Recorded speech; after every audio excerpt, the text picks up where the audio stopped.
Today we try how to use a multimeter. Let's try the diode mode to test a cable. Here is a power cord. First, switch to AC voltage mode. Range in 600. On the switch. Be very careful when measuring.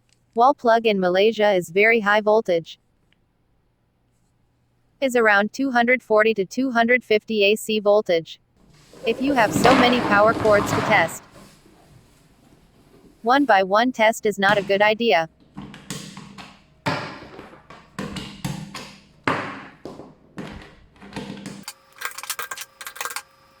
You may got shock accidentally. So use the diode mode.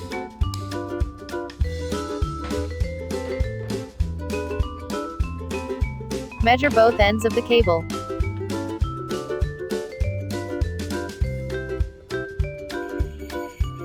If the cable in good contact, we can hear a beep sound.